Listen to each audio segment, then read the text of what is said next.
Challenging star D boss Darshan ಅವರ ಮಗ ವಿನೀಶ್ ದರ್ಶನ್ ತನ್ನ ತಂದೆ ದರ್ಶನ್ ಅವರ ಬಗ್ಗೆ ಮಾತನಾಡಿದ್ದಾರೆ. ದರ್ಶನ್ ಅವರ ಆರೋಗ್ಯ ಹೇಗಿದೆ ಅಂತ ಮಾಹಿತಿಯನ್ನ ಬಹಿರಂಗವಾಗಿ ಹಂಚಿಕೊಂಡಿದ್ದಾರೆ.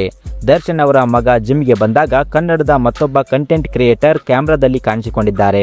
ಈಗಾಗಲೇ ದರ್ಶನ್ ಅವರ ಕೇಸ್ ಕೋರ್ಟ್ನಲ್ಲಿ ನಡೆಯುತ್ತಿರುವ ಸಂದರ್ಭದಲ್ಲಿ ದರ್ಶನ್ ಅವರ ಪುತ್ರ ವಿನೀಶ್ ದರ್ಶನ್ ಅವರ ಆರೋಗ್ಯದ ಬಗ್ಗೆ ಮಾತನಾಡಿದ್ದಾರೆ. ಆ ವಿಡಿಯೋವನ್ನು ನೋಡೋಕ್ಕಿಂತ ಮುಂಚೆ ನೀವು ದರ್ಶನ್ ಅವರ ಅಭಿಮಾನಿಯಾಗಿದ್ದರೆ ಈ ವಿಡಿಯೋಗೊಂದು ಲೈಕ್ ಕೊಟ್ಟು ಹೈಪ್ ಮಾಡಿ, ಹಾಗೆ ಕಮೆಂಟ್ ಸೆಕ್ಷನ್ನಲ್ಲಿ ಕಮೆಂಟ್ ಮಾಡಿ.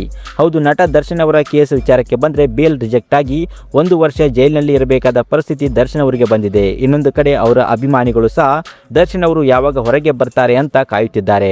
ದರ್ಶನ್ ಅವರ ಪತ್ನಿ ವಿಜಯಲಕ್ಷ್ಮಿ ಸಹ ದರ್ಶನ್ ಅವರನ್ನ ಹೊರಗೆ ತರೋಕೆ ಹರಸಾಹಸ ಪಡುತ್ತಿದ್ದಾರೆ. ಹಾಗೆ ಇದೇ ಜೂನ್ 15ಕ್ಕೆ ನಡೆಯಲಿರೋ ಸಿಟಿ ಕೋರ್ಟ್ ಹಾಲ್ನಲ್ಲಿ ಹಿಯರಿಂಗ್ಗೆ ದರ್ಶನ್ ಅವರು ಬರುತ್ತಿದ್ದಾರೆ. ಆ ಒಂದು ಸಂದರ್ಭದಲ್ಲಿ ಬಹಿರಂಗವಾಗಿ ದರ್ಶನ್ ಅವರು ಕಾಣಿಸಿಕೊಳ್ಳಬಹುದು. ಸದ್ಯ ದರ್ಶನ್ ಅವರ ಪುತ್ರ ತನ್ನ ತಂದೆಯ ಬಗ್ಗೆ ಹಾಗೂ ಅವರ ಆರೋಗ್ಯದ ಬಗ್ಗೆ ಒಬ್ಬ ಕಂಟೆಂಟ್ ಕ್ರಿಯೇಟರ್ ಹತ್ರ ಜಿಮ್ ನಲ್ಲಿ ಈ ರೀತಿಯಾಗಿ ಮಾತನಾಡಿದ್ದಾರೆ.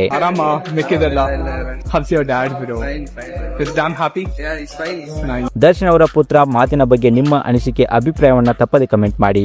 ಇನ್ನಷ್ಟು ಇದೇ ರೀತಿ ಅಪ್ಡೇಟ್ಗಳಿಗಾಗಿ ನಮ್ಮ ಚಾನೆಲ್ ಅನ್ನ ಸಬ್ಸ್ಕ್ರೈಬ್ ಮಾಡಿ ಮತ್ತು ಪಕ್ಕದಲ್ಲಿ ಕಾಣುವಂತಹ ಬೆಲ್ ಐಕಾನ್ ತಪ್ಪದೆ ಕ್ಲಿಕ್ ಮಾಡಿ.